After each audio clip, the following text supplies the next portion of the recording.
So good morning, everybody. Good morning, and welcome to my kitchen again. So welcome from my kitchen to your kitchen at these peculiar and odd times.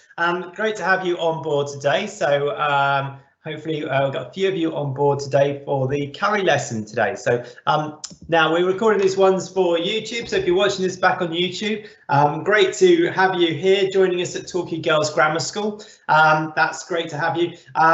If you're watching this live at Torquay Girls Grammar, obviously you've got the points down the side there where you can put your comments and make any notes as we're going along today.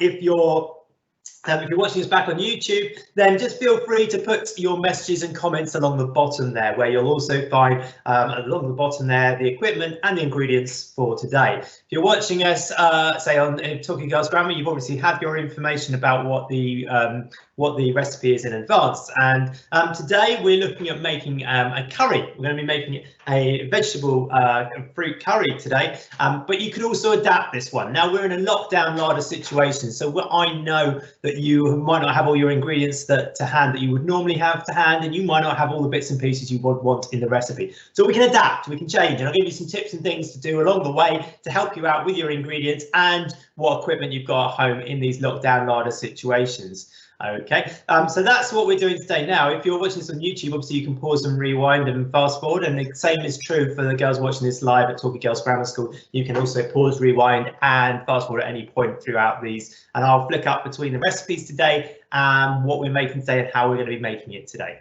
Okay, so today we are making a curry, so we're going to be making curries today, and we're going to be looking at some of the bits and pieces involved in making our curry today when we go along, and I'm going to go through some of the bits that might be better for you for going into GCSE. So this is what we're going to be looking at today, looking at some of those techniques, looking at skills, and then some of those things that we can move on to for GCSE. So if you can hear me, can you just put me a thumbs up down the bottom there, or on the notes there, or just let me know that you can hear me this morning, and then we will get going straight into it. Fabulous. So we've got a few of you attending there. I'm just going to go straight into the recipe. I'm going to share that one with you now. So let's go with this recipe. Just going to do that one for you. Here we go. Today's there we go. Let's go back. Today's recipe. So like I say, we're going to be making a curry today. So I'm going to just very quickly show you bits about, first of all, about setting up, as we would do normally in a lesson, and then we'll go straight into making the curry. Okay, so today, like I say, we're going to be making a curry. You can see there it says making curry. We're looking at the skills focus that you would be using today at Key Stage 3. And we're using the Hodder Dynamic package here for those of you watching us on YouTube. It's a fantastic, it's exploring food and nutrition for Key Stage 3, and it's a dynamic package that we're using for them as the basis for this. Okay. So what we're going to be doing today, we need to get ready to cook before we start to cook. As in all of these situations, we need to remember to get ourselves and our areas ready before we begin. And that's very simple. That's about, say, getting yourself, your area and your equipment all ready to go before we begin. And that we use the word HATI to remind ourselves of the steps that we need to do. So what does HATI stand for? Well, just as a quick reminder, that is H for tie your hair back or wear a hat, wash your hands. A for put an apron on. T for making sure your table is nice and clean, anti-bac spray, so particularly important at these peculiar times. T, another one, is for tray. It's a very useful tool to have around to keep the next two on, which is I for ingredients and E for equipment. So that's HATI. And this getting ready is what we call mise en place. Mise en place. Okay, so this is the part comes from the French to put in place, and this is about getting our area and ourselves ready. Okay, so that's what we're going to do now. We're just going to go through the step by step that I'm going to go with you, and we're going to go through and we're going to get ourselves ready to cook. So like I say, if you've got any comments while we're going along this one, if you're watching live, comments down the sides on the sides of these ones, so there. Just write your notes as we're going along, and I can answer and speak to you as we're going along, answer any questions as we're going along. And so if you're watching this YouTube, any comments along the bottom there, and I'll get back to you as well. We've got this watching this across the world, these lessons now. I know we said before about Canada and Africa, we've also got it in China as well, watching these lessons, which is great to have you to join us at Torquay Girls Grammar School. Now, for all talking you go grandma, these will be available on YouTube after today. Let's go and get ready now. So I'm just going to go around my kitchen here. We're going to see my kitchen here. So we're going to go around my kitchen here, and we're going to go and get ourselves ready to ready to cook. Now, the first thing we said there is we need to be able to wash our hands. So let's make sure we wash our hands properly. And I know you know how to do this one, but I'm going to keep doing it because it is very, very important, again, especially at these peculiar times that we're in at the moment. So you're going to need to make sure you got to see your hand wash. So make sure you got your hand wash there, and then once you've got your hand wash, we need to wash them properly. So yes, there's a normal way like that, that's fine, but then we also need to make sure we're going inside the nail areas. So let's go backwards and forwards the nails. Let's go with the back of the hands and between the fingers, so make sure you get the soap right the way through there. Okay, and then don't forget those wrists as well. So we've got all of our hands and our thumbs, there we go, yes, and our thumbs there as well. All right, that's soaped up, lathered up. Now we need to make sure we've got some hot soapy water. So hot soapy water here, and we're now just going to wash our hands with that as well. So same way as before, rub the hands together as you would do normally. Then we need to go around the back of our hands, so our nails, and then the back of our hands. There we go, back of our hands as well. Make sure we're doing that one. Make sure thumbs are clean, and make sure we're not forgetting our wrists as well. So properly washed up, lathered up, ready to go, and now rinsed off completely and ready to clean with. Okay, now I've not had to put on my hat or hairnet or tie my hair back because there's not a lot of hair up there at the moment, but if you've got longer hair, don't forget you should be making sure that that hair is tied up as well. Now I'm just going to clean my hands off there, and with a bit of tea towel there, kitchen roll rather, and we'll clean that one off. Okay. I'm ready to go, so no hair for me, but I need to make sure I've got my apron and everything ready to go on as well next. So if you've got your aprons close to hand, let's get those on as well so we can protect you from the food and the food from you. Okay, so we need to make sure we are properly got our, I'm going to put my chef whites on this morning, my school whites, there we go, food teacher whites, and we're going to get ready to go. So can you make sure you've got your aprons on as well, so you're ready to go in the kitchen, and we're cooking as we should be, as we would normally be cooking at school. There we go. Nice apron and chef whites on. So we're making a yummy curry today, and that's a great one. Now, actually today it's clouded off over a little bit today while I'm doing this one. So it'd be a nice warming curry for today to have for your lunch. You could make this as a fruit vegetable one like we're doing today, or you could, if you wanted to, add some chicken into this one. We're going to go over those ones. We're going to do a little bit of rice with it, and I'm also going to do a little bit of flatbreads. Now, if you've got the ingredients for making your little flatbread to go with that, like a take on a naan, that's great as well. We're going to show you how to do that one, and you can serve your curry with that one. So we're going to not just make the curry, but we're going to look at what we can serve with it. All right, let's go back to my work area there. So don't forget. So we're making curry today, but don't forget that when you're doing this one, you need to make sure your work area is also nice and clean. So I've emptied back my area down as well, already cleaned down. So I've got a nice clean area to begin with. All right, let's begin then. Now this is a real simple curry, but like I say, you can adapt curries and make them your own, and we can look at how you're going to make them your own, and we'll look at what ingredients you've got. So if you've not got certain ingredients, please just let me know, just put them down the side, and I'll show you, say if you're live, or at the bottom if you're watching on YouTube, and I'll show you, give you some ideas on how you can adapt and change this recipe and make it so you can use the ingredients that we might have in our lockdown larders, okay, because we're obviously in a lockdown larder situation. And you may not have been able to get out to shops. I haven't been out to shops for like, what's it, nearly 6-7 weeks now. It's crazy, but there's ways around that one. I'm going to tell you about those, some of those ways that you can do and things you can do to make your life easier for yourself. All right, so let's just go back to the recipe now and see what we need to be doing. So let's send that one live over to you and go through. For those people who've not seen the recipe before, let's go through.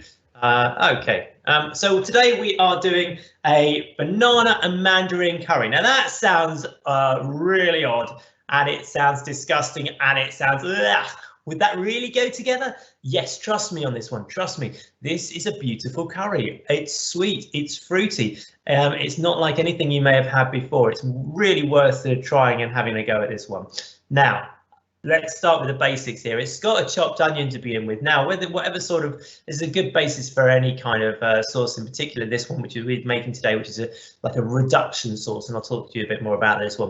We're going to be going through with the onion first of all, and then once we've done the onion, we're going to saute off the onion. Now, what does saute mean? Well, very simply, we got there, we're just making it dance in the pan. Okay, so saute comes from the French, and it's literally just going to make them move about very quickly in the pan. We're not going to brown or caramelize them. What we're going to do today is we're going to be softening them. Now, the more you brown and caramelize them, obviously, the sweeter the taste. But what we're looking today is just going to be doing that one. So we're going to get the onion in there. I'm going to tell you a bit about getting the onion and how to chop up that onion first of all. So make sure you've got your ingredients there. You need an onion to start with. Then we've got chickpeas, 200 grams of chickpeas there. Now, the 200 grams of chickpeas is an idea on there. Now, I haven't actually got any chickpeas today. I've run out, and like I say, not been able to get some from shops, so I'm using butter beans instead. So any kind of lentil beans would work quite nicely in this one. In fact, you could use lentils as a soft pulse there. Pulses is what we're looking for. Pulses, beans. I'm going to be using, normally we use chickpeas, but I'm going to use butter beans on this one. We're going to be frying those off with the sautéed onion. We're then going to be slicing up some fruit. Now, again, this is odd, but these are things you might have available at home. Certainly, sort of stock cupboard things like mandarins, maybe, or other fruits that you might have chopped. I'm going to be putting those in, and bananas again, which is an odd one, but I'll explain to you what that is and why we should be doing that. Okay, we're going to simmer that all off together. Then we're going to stir in something that's going to really make us be a bit more like a bit more like curry. So we've got in there 200 grams of tomatoes in there going into that, and then we've got 1 teaspoon of cumin. Now, again, spices wise, we can be a bit more, we can be creative with this one. 1 teaspoon of the cinnamon with this one, and then you've got half a teaspoon of the coriander going into there, and then you've got half a teaspoon of and again, this could be garam, get your teeth back in, curry powder. It could be a curry powder in there. Ginger you could put in there as well, would work to make this up. And you're going to be looking at the spices in your own way. Different people have different spices in this one, so we can work with that one. And finally, a little bit of stock, and I'll explain that why we need that. All of this will be boiled up together for a few moments, and then we're going to simmer it for 20 minutes while we look at what can go with the company, whether this would be with a rice or with a flatbread. Okay, now you could make this into a meat, and I'm just going to quickly flick through to a meat option, although we're not going to be making the meat one today. But you can see there that it starts in a very similar way. You've got there's a chicken one that I've done, a very simple chicken curry one previously. Onions there is the same. Then rather than putting into the pulses and the beans in there, I've diced up some chicken, and then rather than putting the fruit in there, I put vegetables. So some carrots in there, and I put in there some carrots, some mushrooms, some potato in there, and that would work well with this one. And then you go back to the similar sort of thing, frying those ones all off, and then we go into similar sort of spices, bringing it to the boil in a similar sort of way as you would do with the fruit one, which we're going to be doing today. So you could make your own variations on that. We're then going to move on to show you how to make a little puffed up pitta type flatbread, or a naan, my take on a naan. And we're going to be doing that one with 200 grams of self-raising flour, 1 teaspoon of salt, and 1 teaspoon of baking powder, 200 grams of a natural yoghurt, and we're going to make up a little dough with there and get that one made up, and we're going to show you how to bake those and bake in a pan, which is going to be quite interesting one, and I'll show you how those ones go together.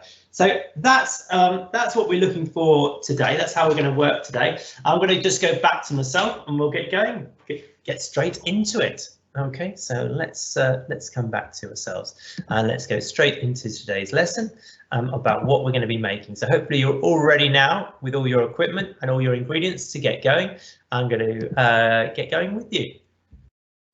Okay, so welcome back. Like I say, it does sound disgusting. What sort of weird concoction is a fruit curry? but trust me, this is really going to work. So go with this one and you'll find out this does make a wonderful piece. So the first thing we need to do is we need to look at our onions. Okay, now we've chopped onions before, but for those who've not done this with me before, there's a few little tricks that I like to do when chopping an onion to make it safe and to help you from not actually cutting yourself or from crying too much. You don't want to cry when you chop up an onion. So let's just get our onions together first of all. So we got an onion there. Here we go. There's my onion. And I'm just going to very quickly show you how to do this one because I know I've done this on previous videos before, but I just want to quickly show you how to do this one. So we'll be very quick running through this, but if you go back through previous videos, it's got on how to do this one as well. But I'm just going to very quickly show you how to do this one. Now the key with this one is getting a sharp knife as well. So make sure you've got the correct sort of knife. Now you've got sort of two basic knives that you might be using in the kitchen. One's smaller than the other one. This one's like a cook's knife or a chef's knife here. And then you've got a smaller one, which is like a paring knife, which is easier to use for your fruit and vegetables. So this is the one we're going to use today for this one. Make sure it's sharp. A sharper knife is a safer knife because it's less likely to be able to slide around all over the place. Okay. So let's make our way into cutting this one and just learning the skills of being able to cut an onion safely and using the two different types of cut. The two different types of cut we're going to use today are the bridge and the claw. Okay, and I'll go through how the difference are on those ones. So let's just change the lighting so you can see it's a little bit better what we're going on with that one. Okay, so on the board here, I'm going to just very quickly show you how to do it. So if you can imagine that the onion is a little bit like we're going to call it a witch. All right, so we've got a witch's hat on the top there. There we go. There's a little witch's hat on the top. We've got her smelly feet along the bottom. They're going to make us cry. There we go, smelly feet. Smelly feet. We don't want to cut into those too much while we're doing our chopping, okay? So we try and keep away from those as much as we can. And there is my witch. There she is. And you can see, there she is. All right, there's my little witch on the board there. Hopefully you can see that one on my board here. Now what we're going to do is going to be cutting this onion up. And we're going to use, this is just a little story, a quick way of being able to do this one. All right, so here we have our onion, and you can see the onion there. It's got a kind of pointed top, and it's got some straggly feety bits there, the roots on the bottom there as well. Okay, so we're going to do our first cut now. Our first cut is going to be straight down the middle. Okay, so we're just going to cut straight down the middle. Now this is going to be cut number 1, and this is going to be using our bridge. Okay.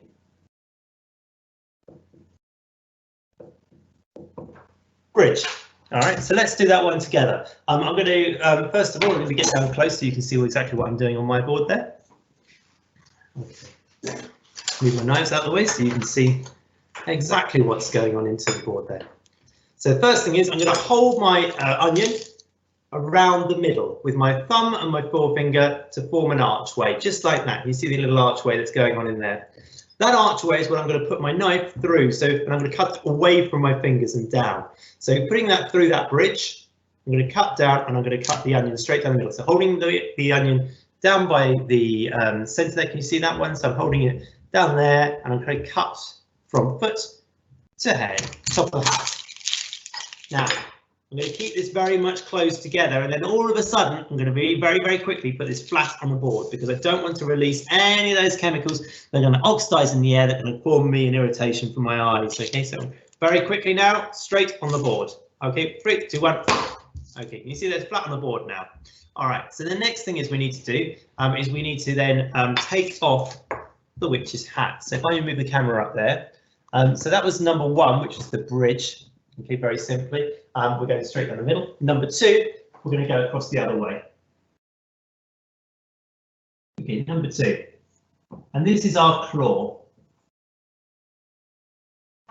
Okay, number 2, claw. Now, claw, thumbs right back, fingers over the top. So thumbs right back, fingers over the top, and we're slicing using the back of our knuckles as a resting for the blunt side of our knife. So that's the blunt side there. We're going to rest that and we're going to cut away from our fingers, okay? So let's just go show you how that works on my onion. So here's my onion. I've got the top of my onion here. These are my 2 tops, my hats of my onion. Okay, my 11 hats of my onion, and I'm going to take those ones off. So putting my claw, that's my thumb right back, fingers over the top, claw resting on the top. I'm going to then slice off the very tops. There we go. I'm going to do the same on the other one there. So thumb right back, fingers over the top, and I'm just going to slice that top off there as well. All right. So that's how we're doing to start it. That's the first two cuts. Now, once you've done those first two cuts, you can put your knife down because you're not going to need that one for the next bit. The next bit, what I need to do is we're going to then remove the paper sides to the onion. Okay, so we're just going to pull back those and remove those paper sides to the onion. So this is what we're going to do next. So using the onion, keeping the onion flat on the board, we're just going to pull back the paper outsides to it. So I'm going to do that now. Apologies if the internet's a little bit dodgy at the moment, but we're just going to move that back and we're going to pull back that. Okay, so just to reveal the insides of the onion, keeping the onion flat on the board now. Just going to pull that back. Now, if it comes off completely off the end, don't worry, but don't need to pull it off the end of the onion. What we're doing is we're just going to pull that back to reveal the insides of the onion. Okay, so there we have the insides of the onion all revealed, and we're ready to go with that one. And the next stage we're going to be doing is we're going to go back to doing some cutting again. So you're going to need your paring knife there, and what we're going to do is we're going to go straight into cutting, and we're going to be chopping it up into fine pieces so we can saute them off. All right. So how are we going to do this one? So at this stage now, we've cut it there, we've cut it there, so we've done 2 cuts. Number 3, what we should have now, actually, the onion should look a little bit like this now, with all the skin there and the little feety bits underneath. And when you looked at that, I don't know if you can quite see that on the screen there. Hopefully you can. When you take all that papery outside, then what you'll reveal is you're going to reveal the next cutting line. So if I just hold this up, not normally would do this one, but I'm going to show you. If you look down there, you should be able to see cutting lines down there. They're the slightly grained, indented lines that run down the onion, and that's what's going to form the next guideline to where we're going to cut. Okay, so I'm going to put that down on the board, and let's go back to this one. So I'll show you what I'm going to do. I'm going to cut down those lines. Shall I draw it on the board for you? Okay, so I'm going to draw it on the board for you so you can see what I'm doing there. So if you can see, I'm going to cut down, down, down, down, down. I'm not going to go all the way to the foot. Okay, I'm just going to cut down as much as I can. Okay, about 3/4 or 2/3 of the way down. And that's going to be with the bridge. So number 3, bridge. And then I'm going to do number 4. Number 4 is going to go the other way.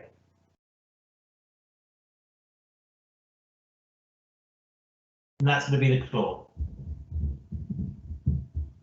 Okay, so I've got the bridge and I've done the claw again.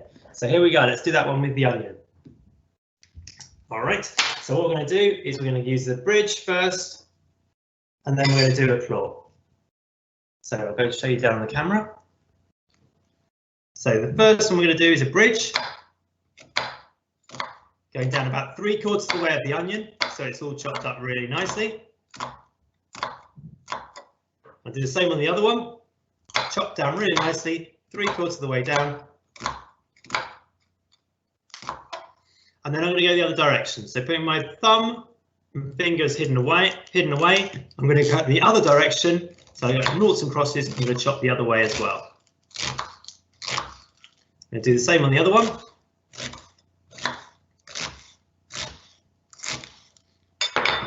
So we've got those all nicely chopped up. Okay, so they're all nicely chopped up now, ready to go.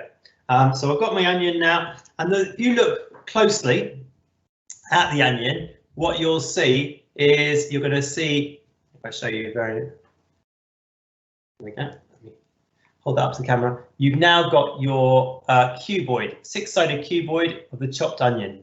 And a 6-sided cuboid, as we said before, with dots on it would be our dice. So this is we've now diced up our onion. Okay, so we've diced our onion and we are now ready to start to get this one ready to cook off. So we've diced our onion, and I'm going to just get that diced onion into to cook off. So let me show you where we're up to on the recipe.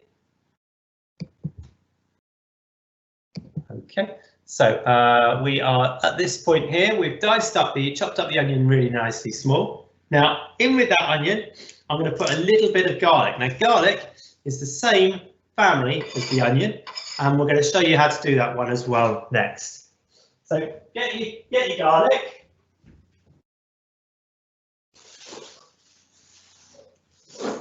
There we go, got my garlic ready to go, and I'm going to put it back on the screen and just show you how to do that one too, please. So just 1 minute. So let me get myself back just a moment, and we'll go back to show you how to do that one.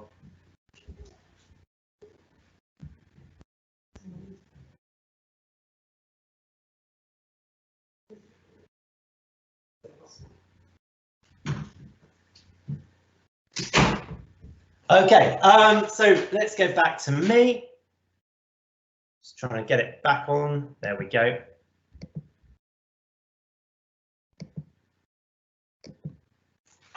All right. So now back to me. So we've got my garlic. Here's my garlic. Now garlic, like I say, is in the same family as the onion. So we've got a bulb there. So it looks like a bulb. And we're not using the whole of that garlic. We're only going to use a little bit of that garlic. We're going to use one of the cloves. So the best thing to do is put your hand. I'm going to squash it. You can do this on top of a chopping board if you want to as well. So just squash it onto a chopping board. Let me move that one down so you can see. Squash it onto a chopping board. Oh, there we go.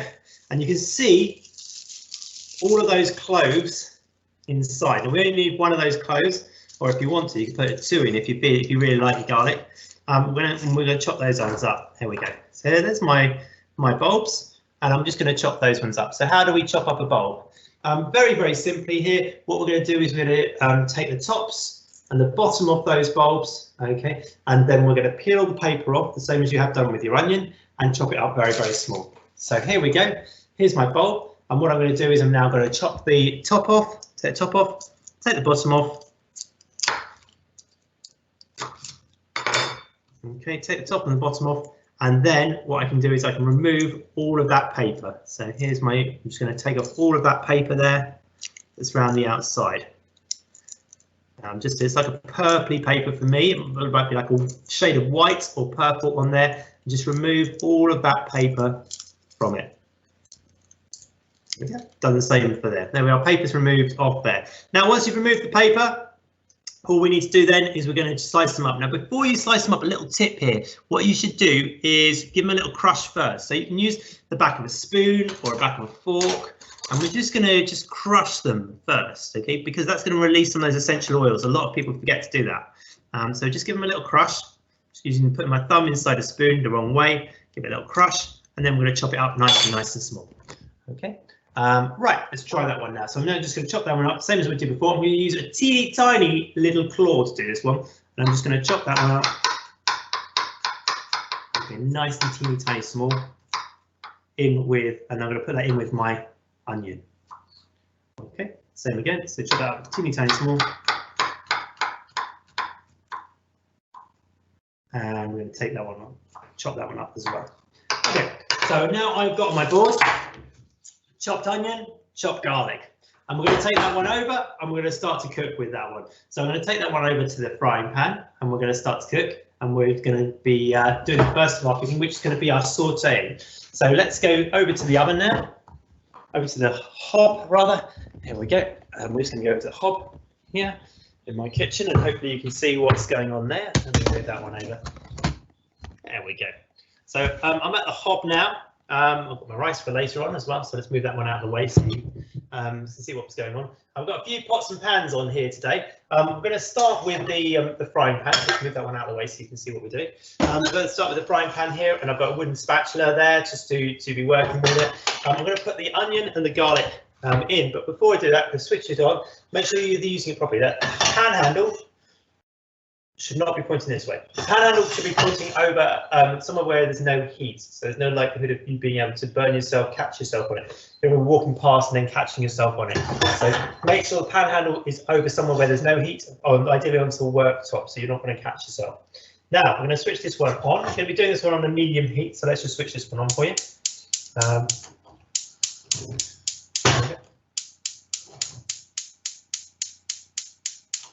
Okay, so that's on a medium heat there in the pan. I'm just going to be putting a little bit of oil into that. I'm just going to use a little bit of spray light in there to type for fry, light fry spray. You can put a little bit of butter in there, a dash of oil in there. And I'm just going to put a little bit of that in there. Nice healthy alternative to just maybe, I mean, you could put in some olive oil if you wanted to. A little dash of that would work fine in there as well. So we're going to just put that one into the pan there. That's just heating up slowly. If you're not sure whether it's ready, just put your hand across like that, just to give yourself about 30 centimeters. But give yourself, you can be able to feel the heat coming off that pan. So once that's ready to go, we're then going to add our garlic and our chopped up onion to that one, and we're going to very lightly saute that one. So here we have my garlic and my onion, and I'm just going to put my garlic now and my onion into the pan. Let's just move that one over. Put that one on there. Yeah. Put that one in. There we go. So I'm just going to pour that one into the pan. So that's my onion and my garlic in. Now we're going to keep these ones moving. We just want to soften these ones off. So whether you're doing a meat one or a vegetable curry, what I'm going to do now is I'm just going to soften these ones off in the pan for a few moments. Like we say, this is not called frying, this is called sauteing. We're moving it in the pan, keeping it moving in the pan, and we just want to soften that onion and garlic up so it's lovely and smooth when we're making our curries there. Okay, so we're just going to soften those ones off into the pan, and you'll be able to smell that in there. Now, if you kept it going for longer and frying it, what would happen is you'd be browning off the onion, and what that means is that the natural sugars that you're going to find inside the onion are going to start to caramelize, a bit like you would do for a caramel sweet. And we don't need that one to happen on this occasion. We just need them to soften. We don't want to get all of those sugars changing into a new sugar or caramel. We just keep the sugars as they are in there. So we just keep moving them and softening them down, not caramelizing them, not frying them, just softening off so they start to turn translucent. That's slightly see-through. Okay. And you will get a smell as they start to cook off there in the conducted heat of the pan. And what you've got there is you've got the proteins in there, which is starting to denature, and you've got, say, well, hopefully not sugars. We're just going to turn that one down a little bit. Remember, you're in charge of the heat, so if you think it's too hot, turn it down. Okay, and we're just going to just lightly do that one. Okay, that's pretty much done. They're starting to go sort of like a tracing paper, translucent. So it's that kind of semi-see-through look as we start to soften these ones down. And this is a good start to any kind of sauce, whether it's a curry, whether it's a bolognese sauce, both of which are what we call a reduction sauce. So we're reducing them down, and I'll tell you a bit more about that in a moment. Okay, that's brilliant. They're all reducing down really. They're all softening really well here. So we're just softening those ones down. If they start to turn brown, you know to stop, okay, because you're starting to caramelize and fry them now. So they're just softened off really nicely. I'm happy with that. I'm going to leave that one. If you need a few more moments on there, then you can do. But I'm quite happy that mine are at the stage that I want. So I'm going to just turn off the heat there. All right, time now to go back to our workstations. And going back to workstations, we're going to work on the next part of the curry for you here. Okay, so we're just going to work through the next part of the curry. Okay, back to the workstation. So we've done all the cutting there on the for the curry there, the different skills of cutting up an onion safely, and you know. The next thing is to start to put into our fillings. Now, in with the fillings, what are we going to be using? Well, I said we can use some beans or some lentils, legumes type things. So what I'm using today, I'm just using some butter beans on there today. Now I could have used chickpeas. I normally would use chickpeas, but unfortunately, like I say, we've not got any lockdown like situation, so we're going to make do. We're going to make do. So you can make do as well. That's absolutely fine. So I'm just going to be draining these ones. So we'll just drain those ones off, and we're just going to drain those off, and we're going to have our mixture. So I'm just going to drain off the water in this one. So we've got, say, butter beans. I'm going to use 200. Now, I want 200 of a drained weight of here. Okay, so let's see. I'm probably going to need 2 of these smaller ones. Here we go. I've got 2 there. Where are we? We'll just put those ones in. I've just drained the water off. Okay, and I'm going to put my beans into a bowl so you can see there. I'm just going to put that one down so you can see there, and we're just going to be putting our beans into that one. Okay, so beans are in there. We'll do the same again. So just drain off your chickpeas or beans or butter beans, whatever you've got available. Just going to put those ones in again. So just drain those ones off. Pour the water out. And let's put those ones back into. Now these are already pre-cooked. In here, so these butter beans have already been soft and creamy, so they've already been soaked already. If you've got the hard beans, you're going to need to soak those ones overnight to go and get those ones ready to go. Okay, so you'd need to soak those ones and make sure that they are, and then you need to cook them up. But these have already been canned ones. These canned ones are already softened. If you put your finger to them and squeeze them, you can actually get together. Now, if you haven't got any of those, what could you use? You could use tin potatoes, that would work fine. So you could put those into this one if you wanted to. So if you've got none of those, or you don't fancy it, tin potato would work just as well. We're going to be bulking out our food this way, and we're going to be creating some really getting some protein into this. So although you might be thinking, oh, well, I'm not doing a meat dish, how am I going to get my protein? This is the way forward. Chickpeas and lentils and pulses have got a huge amount of protein in them. Okay, so chickpeas is a great one for the protein alternative if you're thinking of a vegan option. So we've got my beans there. Now in with my beans, I said we're going to be putting in, those in there, but I also need to get ready some of the other ingredients while I'm at the chopping board here. And the odd ones, oh, odd, very odd, is a banana. Now, why am I putting in a banana? The banana's going to add a sweetness to this, and it's also going to bulk it out again a little bit more. So I've got the banana there, and what I'm going to do with the banana is I'm going to chop that banana up teeny tiny small, and I'm going to be putting that into a bowl. So I've got another bowl here. Let's go and grab that one. I'm going to chop the banana up teeny tiny small, and that's going to go in there as well. Let's chop that one up. So I'm just using my claw here. So thumb right back, fingers over the top, and I'm just going to chop that one back. Moving this one back as I go. Okay, so I've got chopped banana there. I'm going to put all of that banana into there. Now in with that banana, I'm going to be putting in my mandarins. So I've got some mandarins here. Let me put those mandarins in. I'm going to drain those ones off as well. So let me put them into my bowl for draining. Let's get all those out of there. Get all those out, drain them off.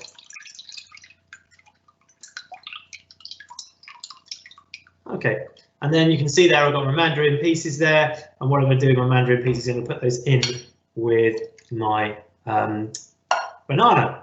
Wow, it's looking a good colour if nothing else at the moment, and that's what we want. We're going to be getting some lovely colours. It's going to be fruity, it's going to be sweet, and you also need to be getting some of your 5 a day. So if you think about this, how many fruit and veggies are supposed to be having a day? You're supposed to be having 5 a day with this one. So what we've got in here is we've got 2 of your 5 a day. So what constitutes as one of your 5 a day? That's a handful. Okay, so what constitutes a hand? So we've got a handful of both of those in there ready to go. So I've got my mandarins and I've got my bananas in there, all ready to go there. All right, so next I'm going to be putting in, it into these, getting these in and cooked off. So I'm going to first of all put the beans, say butter beans in this one, but chickpeas I would normally use, and then I'm going to be putting in my fruit. So I've got my banana and I've got my mandarin, and they're all going to go into my mix. And then we're going to come back and we'll sort out the spices and how we're going to make up this so it looks more like a curry side of things. So what I'm going to do now, we'll go back to the hob and we'll put these ones in there. So we've got both our bowls to go in. So let's go back to the hob and we're going to go and put these ones in and cook these ones off with the onion and garlic that we've got. So coming back over to my workstation over here, I'm going to go back to the hob. You can see there what we've got going on at the hob there. We've got a pan with our onions and a garlic there. Hopefully you'll see that on there. So that's my onion and garlic ready to go. And then in with the onion and garlic, I'm going to be putting in the beans there. So we'll put those in there as well. Okay, I'm going to put those back on the heat now. And we can fry those all up now. I'm going to put those back on the heat. Don't forget, you are in control of that heat. So there we go. You're in control of that heat and that movement on this. So I'm just going to use my, let's get there. stir that one in. Okay, here I am. So we're just going to stir the beans or chickpeas in with our onions and garlic now. Just going to soften that all up as well. So they're just going in there and getting softened up as well. Once we've done that, we're going to be putting this all in. And what I'm going to do is I'm going to transfer all of this one into a larger pan here. So I've got a larger pan here, or you could use actually I might just use a saucepan here. We've got a saucepan there, so you can see the saucepan and a spoon. So because we're going to be filling this one up with much more ingredients now. So we're going to be just going to soften those ones off now. So again, what I've got in here now, the beans are in there now. They're just softening off with the onion and the garlic. Just going to get those all fried off nicely. Get them a bit of colours going on in there as well. It's nice. We're going to colour going on the beans. The onions and garlic are already done in there, but what I'm going to do is just going to give that a little bit of warming through. Now, we're going to add then to that one the fruit. So let me just quickly pop back to the recipe for you here, so you can all see the recipe. There we go. And share that one with you. 3, 2, 1, and go. Go. There we go. So you can see on there, we've now got to the stage where the chickpeas and beans, we're up to number 4 now, are just frying off slowly. We've already sliced up our fruit. So if you haven't got a banana in there and mandarins, you could try and put some other fruits in there. If you want to do some small oranges in there, which are going to be a lovely citrusy, it's that citrusy thing. What happens with the banana is going to bulk it out and add some sweetness and some fruit to this as well. I know you might think it's an odd one to put in a banana, but honestly, you won't taste the banana at all. But you'll get all the sweetness and the goodness that comes out from the banana going into this one. Okay. So I've now got my beans all done, and I'm going to add my banana into there, and then we'll go back and we'll work on our spices, and the rest of it's going to go into the pan. Okay. So let's go back to me.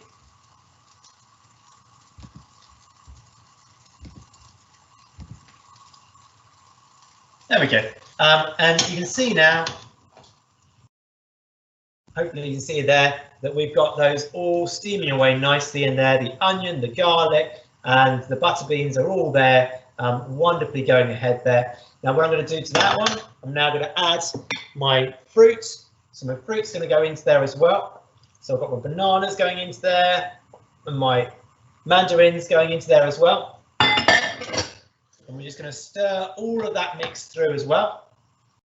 A beautiful mix there. Let's stir all of that through. Wonderful. Then I'm back on the heat for a minute. I'm going to turn the heat right down now. There we go. Leave that one on the side there. Very low heat now. Very, very low heat. Now, while I'm doing that, I'm going to go back to my work area, and we're going to look at how we're going to make the spiced aspect of this as well. So back to the work area again, backwards and forwards today. We're now going to work on the rest of the goodies that go into this one.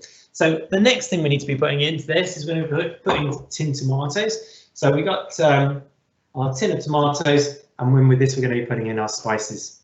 Okay, so I've got a tin of chopped tomatoes there. Now you might be thinking, where do I get all of these ingredients from during the lockdown larder situation? We can't get tin tomatoes for love nor money at the moment. So we'll just show you where we're up to. Well, the answer to that one is to try and use your commercial suppliers. So as I've said previously before in other videos, speak to your local commercial supplier that might supply things like restaurants and schools, and email them. Email them and find out if they're delivering to you. Now we are using at home the same supplier that we use at school, and that supplier is called Bidfood. And they're a commercial supplier that do a lot of restaurants and schools right across the country, and they're now delivering to households as well.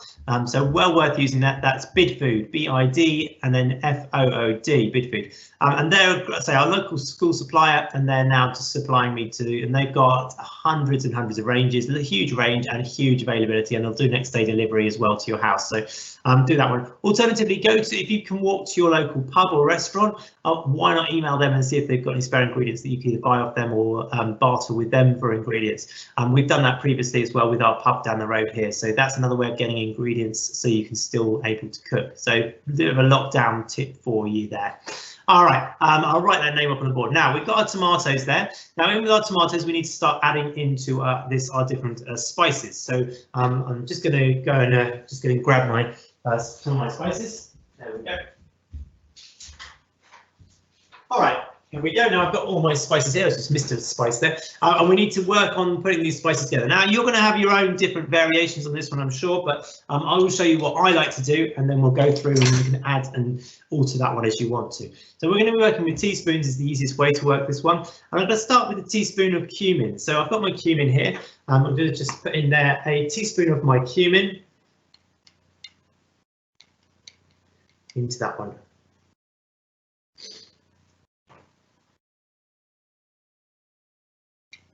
Okay, so teaspoon of cumin into that, onto the top there, first of my spices. The next one after the cumin, I'm going to be putting in there some cinnamon. So a teaspoon of the cinnamon. We've got another one there, it's my cinnamon there. So in with the cinnamon. Put a teaspoon of the cinnamon. I like cinnamon, I might put a little bit more in there. And that one goes in as well. So a teaspoon of the cumin, teaspoon of the cinnamon. Next one I'm going to do is you could, someone said before, could you use cumin seeds? So this is cumin seeds. You could put cumin seeds in. What I do with cumin seeds though is I probably put them in and fry those ones off first before you put the one in. But you could use those ones. I'm going to be putting in some ground cumin though from what I've done today. Next one, I'm going to do some half teaspoons. I'm going to do a half teaspoon of coriander. So here's my coriander there. I'm going to put a half teaspoon of coriander in there. And that's now, I can start getting those smells, those aromas there of a curry. And then in with that, I'm going to be putting half a teaspoon, that was the coriander. I'm going to be putting in half a teaspoon of actually a mixed curry powder. And a curry powder is itself not actually a spice, it's a mix of spices. So I've got a little bit of curry powder in there. I'm going to put a mild curry powder in there. Just going to put half a teaspoon of that one just to bulk the spices out a little bit.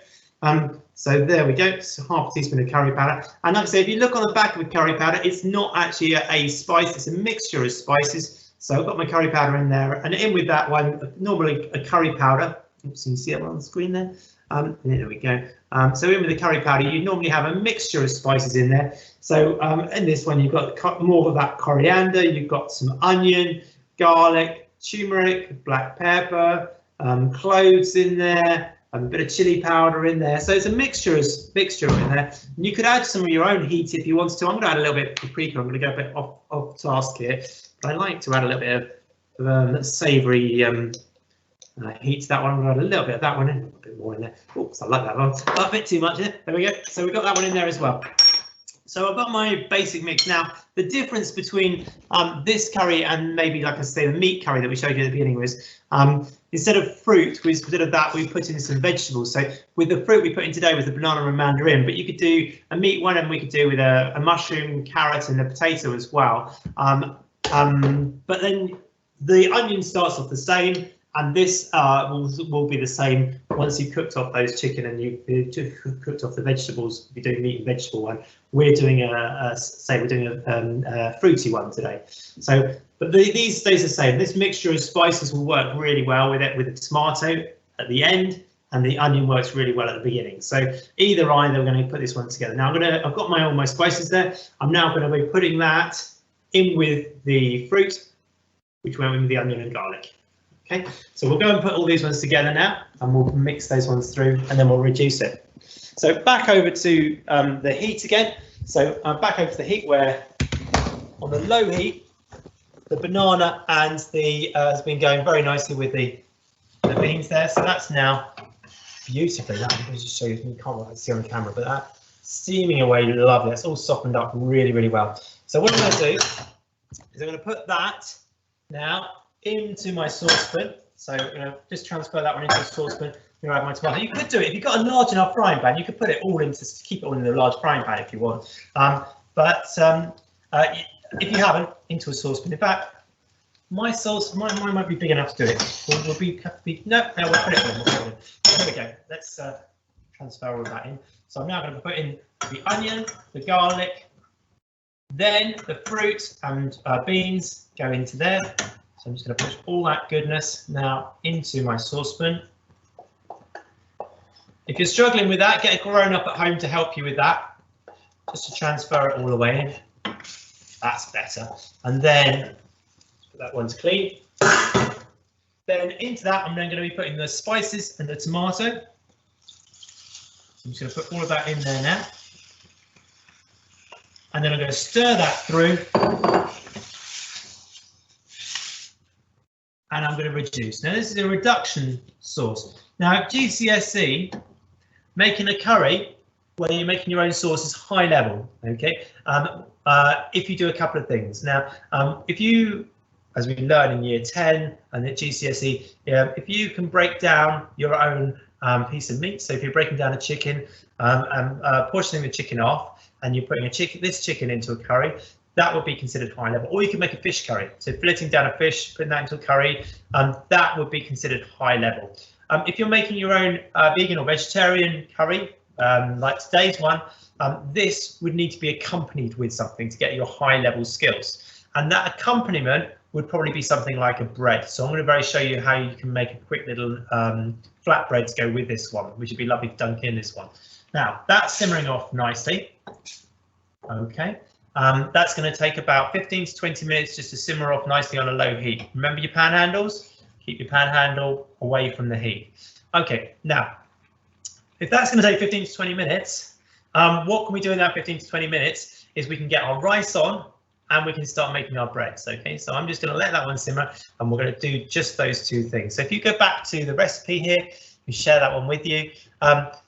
When you go look at the recipe now, we're at the stage where on the recipe card it says there very nicely, it says simmer away for about 20 minutes. Now, to save energy, you could turn the heat off, as it says at the end there, and cover it with a lid or a foil. So save yourself some energy and to make sure that stews off nicely. Now the only thing, as someone's just mentioned it, I haven't put in just yet, and I'm going to leave this one to the end, although it does say in number 7 to do this one, is to put in some stock.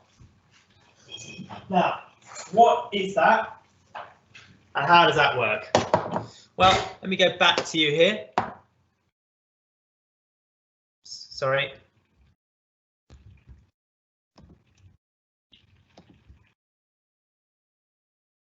There we go.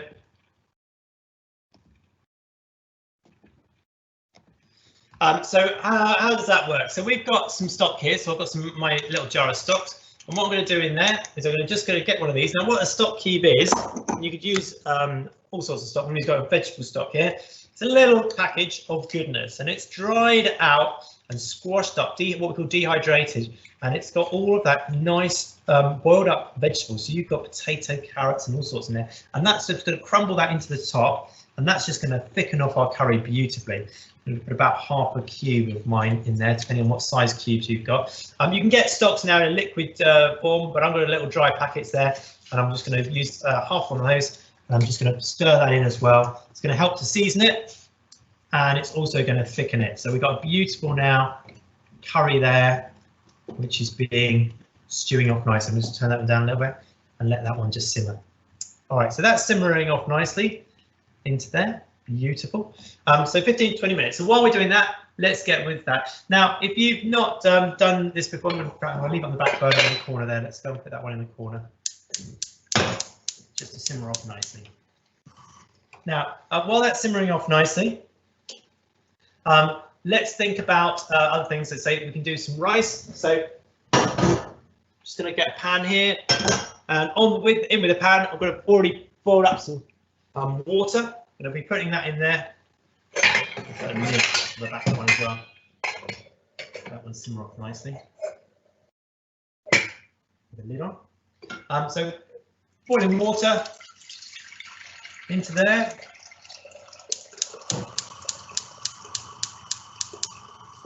Okay, I'll fill that pan with boiling water from the kettle, and then with that, I'm going to put some rice. Put some rice here. I'm going to be putting in there. Now, with the rice, don't put the rice straight in. What you need to do before you do that, give your rice a bit of a wash, okay? So I've got my rice there. I'm going to put my rice into a sieve. I'm going to do that over the sink, and I'm going to bring it back. So rice there. Let me just do that one and water that, brush that through. How much am I going to be doing? Well, it depends on how much you want to do. Obviously, different people, different amounts. But what you need to basically be doing is I would be working on adding around about 70 grams of rice per 500 grams, if you're measuring this one out. So 70 grams per 500 grams of rice, and we're going to be cooking this one 15 grams. So I've gone a little bit more than that on this one. So I've probably got about twice that here, but yeah, about 70 grams per person, 500 grams of boiling water, 500 milliliters of boiling water rather. Put your washed rice into it. So let me just wash this rice and rush that through before we put that one in.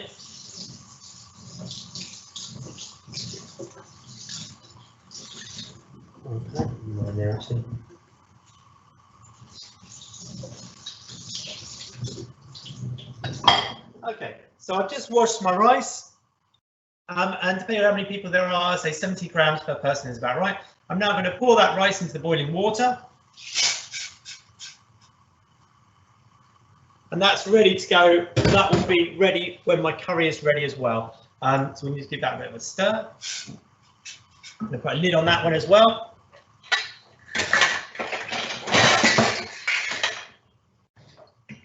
So I've got curry, and put that on the back burner as well.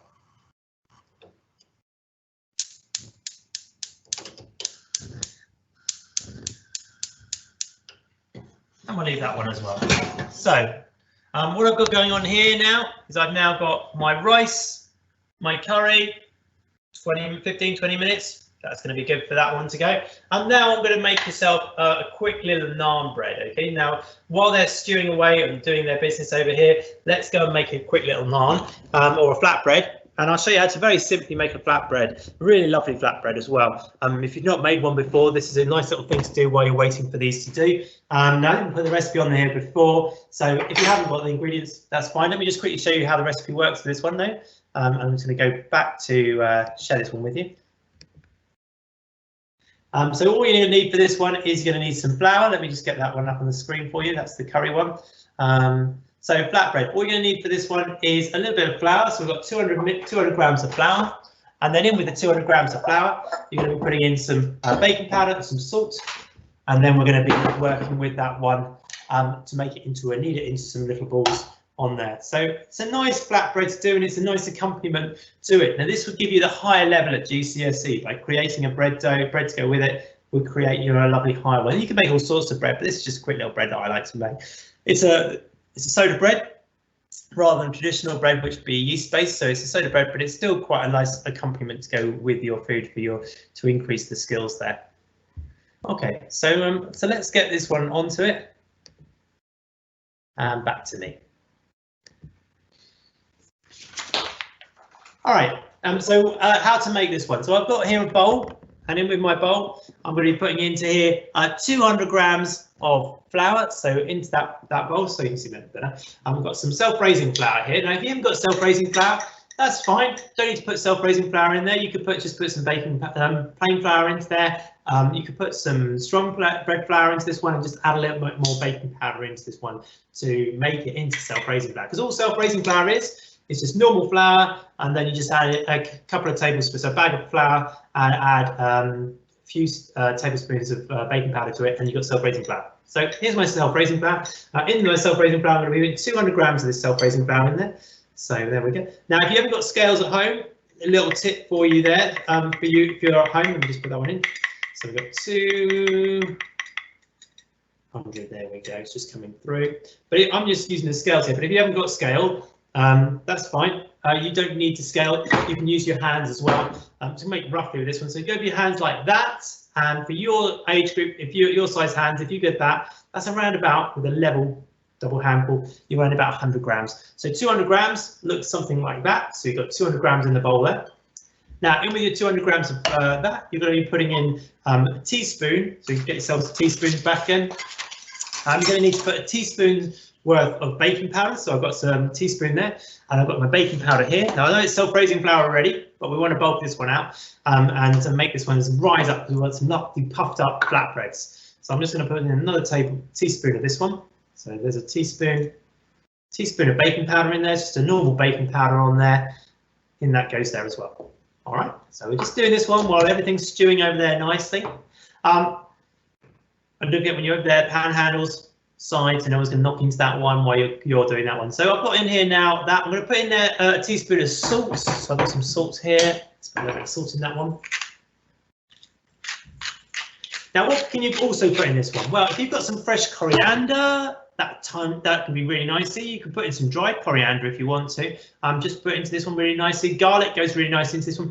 If you want to do some forage foods, here's the thing. Again, lockdown larders. At the moment, there is something called a three-cornered leek or three-cornered onion that's growing all along the hedgerows at the moment. It's massive around where we are at the moment, if you can find it. Now, it's really easy to distinguish, okay?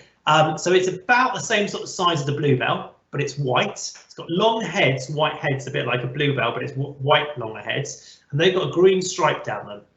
Now, if you look at the stem is actually three-sided. It's odd. So if you were to cut it down the middle, and if it's concave, three-sided, so it's quite an odd one. So the stem looks like that all the way up, so you can quite easily distinguish what sort it is. Okay, and the leaves are very long and thin and slender leaves, a bit like a bluebell again, but very long and thin and slender, and they are also in a three, which is odd. So you'll be easily be able to distinguish it. Now, you also, the other thing that's easy to distinguish is it smells of garlic and onion. So if you pull it up, it's got a little bulb on it, like a spring onion bulb, and it smells of. Now, with all foraging, please, if you're unsure, if you're not 100% sure of what you've got, don't use it. Don't forage unless you're 100% sure what it is. There's lots of really good things out there. There's an app that I use, which is brilliant for choosing food. Or you might have a grown up who knows their things, or you could have a book, but I've got an app that I use, which is called Picture This. Now, Picture This is a really good app. I don't know if you can see it on the screen there. You might be able to, for distinguishing foods when you're out foraging. So that's a really good one to do. I'm just going to wash my hands there, sorry. That's a really good one to do. Fancy back there. When you're doing that one, I'm just going to go back, check my food, just a minute.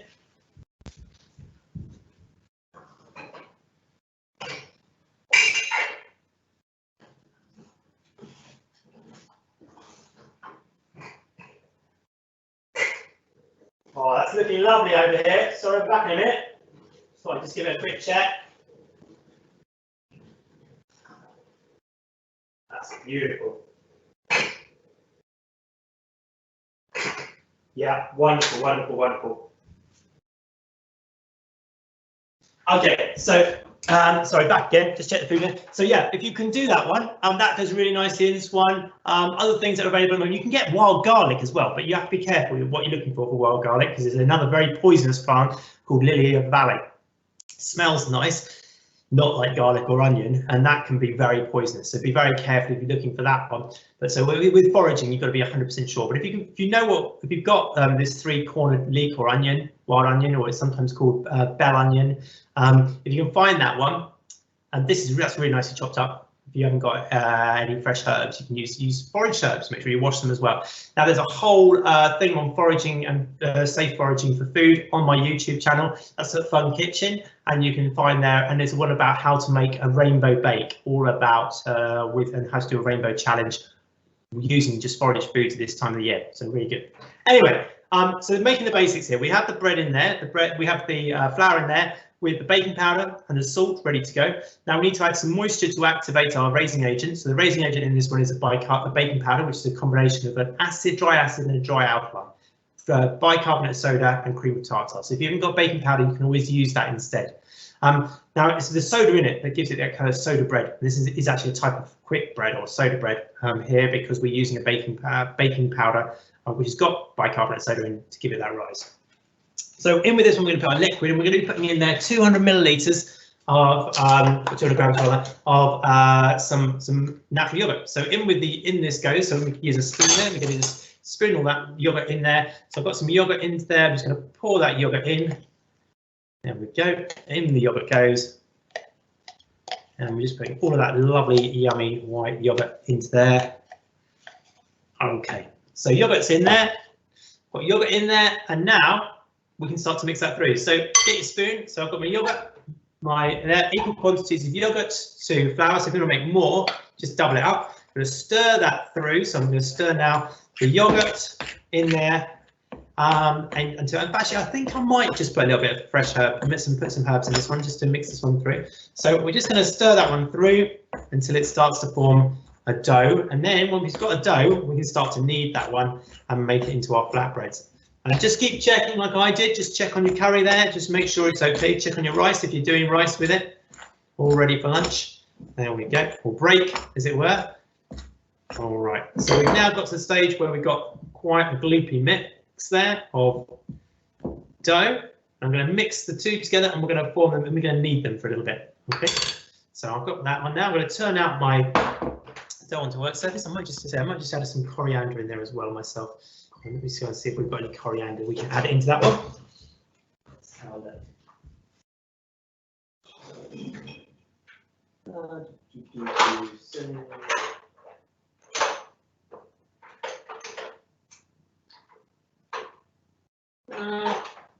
Put that in there. A bit of herbs in there. Put some dried herbs in as well. Put some little dry herb in there. That in there. A bit of some herbs in there. Now stir that one through one last time, and then we'll start to knead this one into balls. Okay, you might just be able to see I'm just going to squeeze that one into a balls now, squeezing it in, and then I'll squeeze it off the work surface. There we go. Just squeeze that one through. It's going to be quite a dry mix now. It's going from a. There we go. All right, you can see there. Got myself a dry bread mix. Going to give that a knead for a few moments. So get that into a ball. Now, when you're kneading, you're not tearing it. What you're going to be using is you're using the heel of the palm of your hand. So it's this part here, okay? So the palm of your hand, the heel of it, and you're pushing into it and stretching it across the work surface. Okay, so pushing in, stretching across the work surface, and just combine those together. Now, if you haven't got yogurt, you could do this one with water. This would just be work with water. The yogurt does add a bit more flavour to it. You could do a soured milk. Sour cream would work with this one, with going this together. You can make your own one. We could just put some lemon juice in with some milk and get it all to curdle a little bit and make that a little bit sour and just put that one in. That would work. Okay, I'm just going to knead that a little bit more, just pushing that across the work surface and kneading that nicely until it starts to spring back. And that springiness comes from gluten in there, so we've been working it to get some gluten working in there, so stretching elastic, and that's what we want inside our breads. We've got to be quite quick with this one because the bicarbonate soda is working with the liquids now and it's starting to expand in there to make this one, so we're just going to knead it for a little bit. Now, the next thing we're going to do is I'm going to roll this one into a long sausage. Okay, that's just rolled out. And then I'm going to slice this one up. Should be able to get around about 6, I would have thought, 6 out of this one. There we are, can you see that one? So I've got into the long sausage. Just use my clean knife, clean that one off. There we go. Clean knife. We'll do that one into halves, and then into thirds, bridge. So there we go.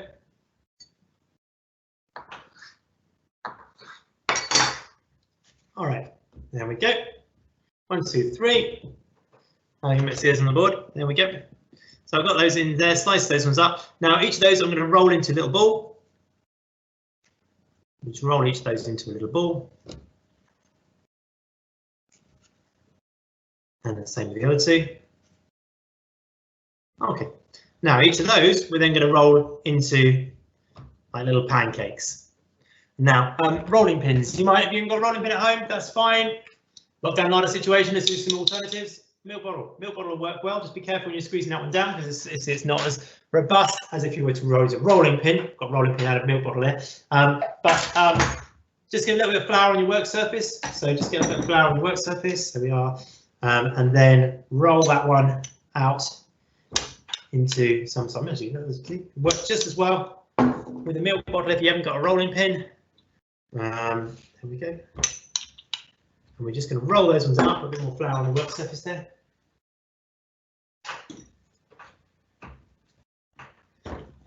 Nice thin bready pancakes, there we go, to go with our curry. And these will be lovely when we just dip these into our curry. If it's sticking to your milk bottle or your rolling pin, there we go, let's do this one properly. There we go, there's a nice little bread there for you. First one done. If they're sticking, just put those between a piece of greaseproof paper. Stack them up, and we'll take them over to the hob. Okay, so I'm just going to put those ones in between, and I can layer those ones up and put the other ones on there. Same again with each of them. We're just going to roll these ones out into little flatbreads. Flip them over.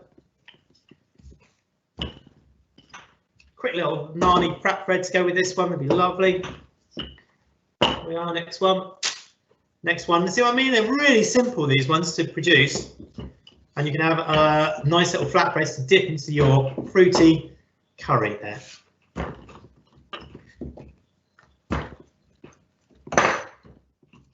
All right, nearly done. Do a couple more. Beautiful. Lovely and thin, and they'll blow up when we get them on some heat. Right, to one more. Let's do one more, shall we? On the flour, on the work surface, onto our rolling pin. Roll that one out. Now these again will be available after school today on YouTube. I'll put them along with the other ones. If there's any other lessons you want to do practical wise, feel free to have a look at all the ones that I've got on YouTube at the moment and have a bit of a play with those and have some cooking at home, cooking along with the family, maybe something to do at the weekend with some family friends or family when everyone's at home and you're trying to think of things to do. So it's always good to do these ones. There's lots of different recipes on there. There's about 10 different recipes we've done during lockdown that you can have a go at as well, using some lockdown essentials and some nice simple recipes, different 8 years groups. Got some year 10 work up there down to year 7, so some simpler ones and some more advanced. We've got some advanced pastries and some souffles and some what other ones we got on there? Souffles, and we had we made some creme patissiere in some pastries. So that was another one. Look, there we go. Anyway, lots of those done, and we're now going to get those ones onto the hob. I'm going to bake these ones, but in a frying pan, which is an odd way of doing this one. How can you bake them? It's not quite baking. So I've got my pile there, all wrapped in my greaseproof paper. I'm going to go over there. While I do that, I'm just going to show you back onto the recipe so you can see what we're doing there. So that's the flatbread recipe, my little flatbread like a pitta or a naan. Okay, going to go back over to my work area here.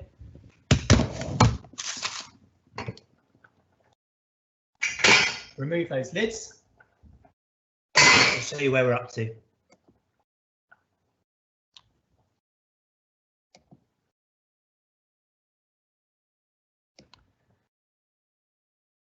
All right. Oops, just going back to me. And send live. Okay, so welcome back over here to the other side of the kitchen. Now what I've got going on in here is I've got one pan, I've got my rice. You can just see that one there on the camera, there's my rice. And then my other pan, I've got a beautiful curry. And you can quite see that on there, that is lovely. Let me get that on camera down, there we go. So we've got a curry there, simmering away beautifully.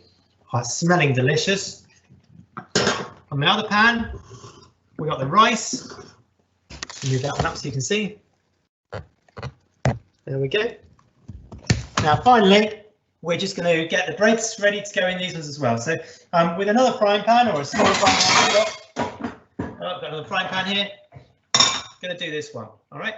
No need for any oil this time. We're just going to get this one straight into the pan. Okay. So we've got all our little breads. We're going to put the heat on. And when we've got the heat on, this one, we're going to get that one onto a dry pan. Now, if you were doing this one traditionally, you might actually do it on a hot rock. Okay, oops, let's just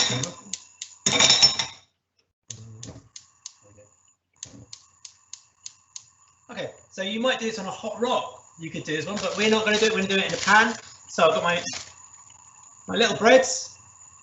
Just check whether it's hot enough. Put your hand backwards and forwards and on the top.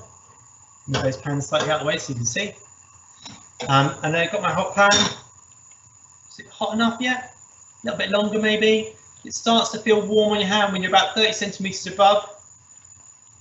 We're okay. Starting to warm up.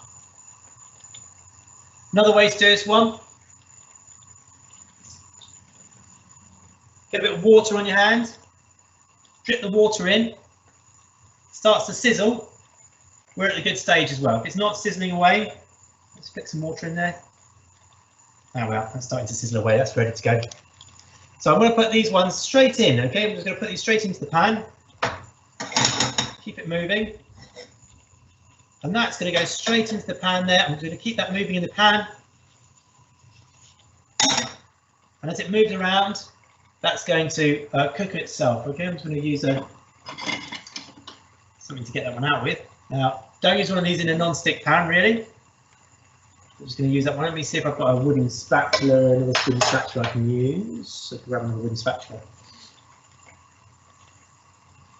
That's one there. Oh yeah. Just going to grab another one from down here.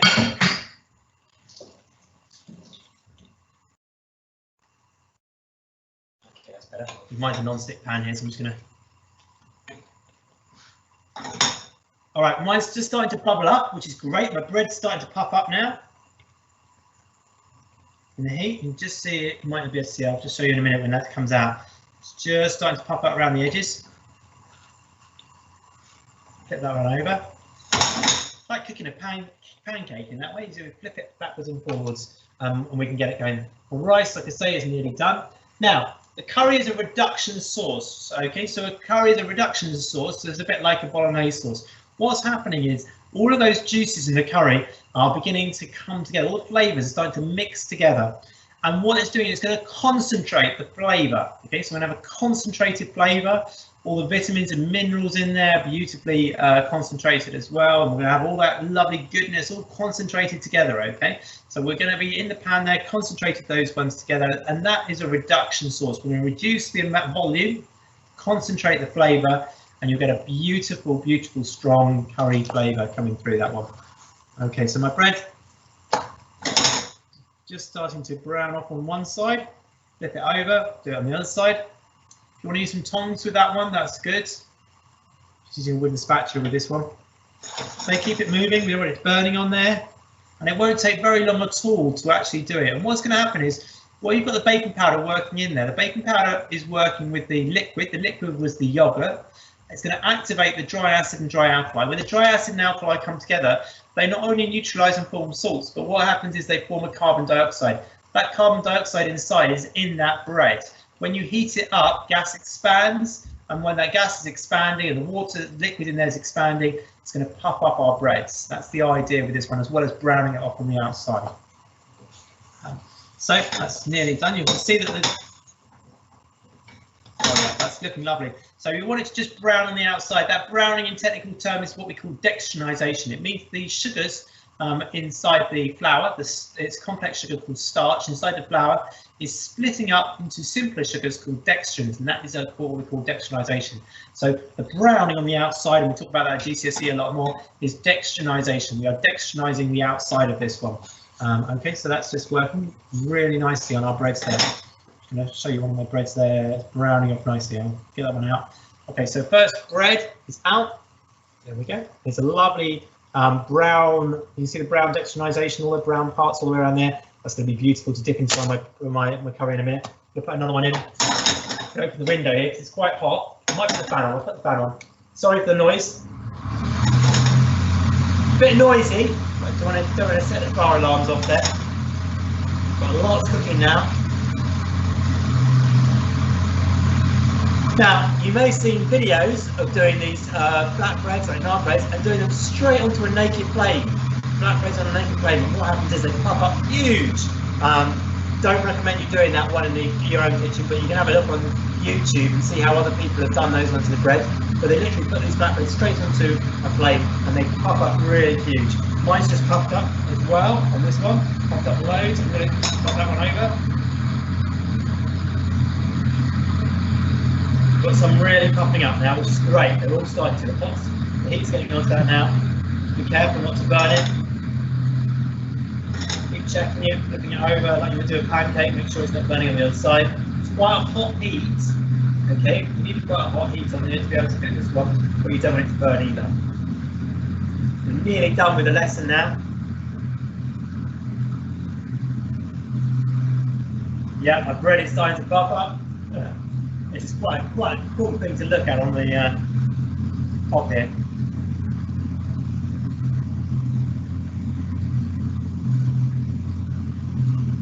Yep, that's done. Okay, so you might not quite be able to see on the camera there, but mine is starting to pop up as well as being. I can quite see that one. It's just starting to pop up on the side there. Got some big balls in there. We'll put another one in. Straight into the pan. Rice is nearly done. Curry's nearly done. Naan bread's nearly done. Just all we've got left to do now is just to plate up and then clean up. Okay, so I'm just going to. Oh yeah, naan bread's beginning to pop up again. Beautiful. If you feel it's getting too hot for you, again, just turn it down. You're in charge. You're responsible. And you can quite see that one puffing up on this there. It's puffing up huge on there.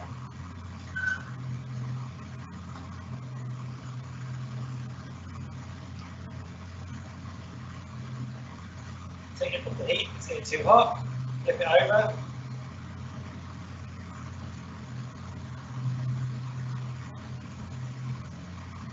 Okay, so we need to think about plating up now, so I'm just going to get ready to plate up our food now, so we're nearly ready, and I'll show you what it all looks like when we're done there. So I'm going to put in some of the rice, so I'll put some of the rice there.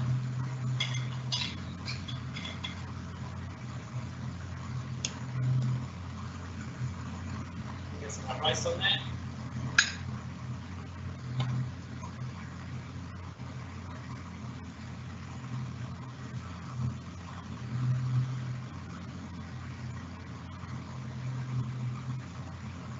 Beautiful. Check that bread. Oh yeah, I think I have bread on there as well. And some curry. We'll turn all my heats off now. Turn up all these heats. Everything's off there. There we go. Put some of my curry in there now.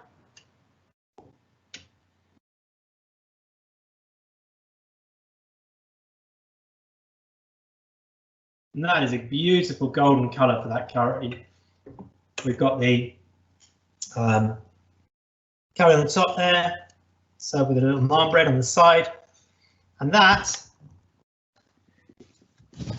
is our food there. You can quite see that one. We've got the rice, the curry, and then the naan bread on the side there. All looking beautiful. Okay, and that's where we should be up to today for our curry. Wonderful.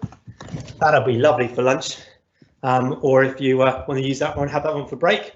Okay, so back to my work area now. Everything's switched off. We have now made a curry. Hopefully you've had a go at some of the other bits and pieces as well. If not, try having a go at making a flatbread as well with your curry, along with some rice if you want to. Plate those up. Now, what do I need from you? I need to see some photos of your wonderful food. Okay, I need to see you send me some photos of your food. So please do so.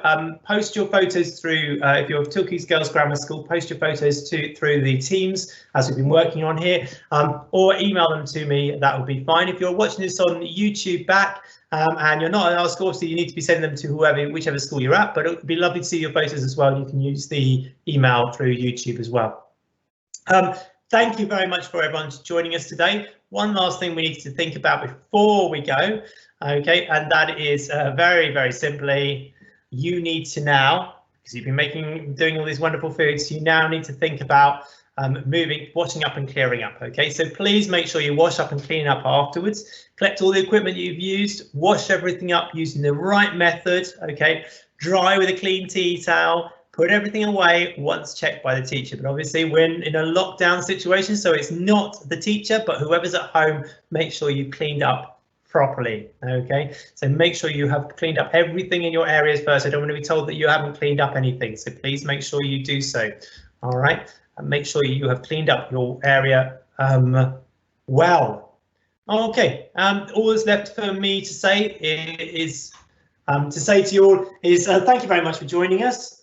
Take care of yourself, stay safe until we see each other again on another one of our practical lessons.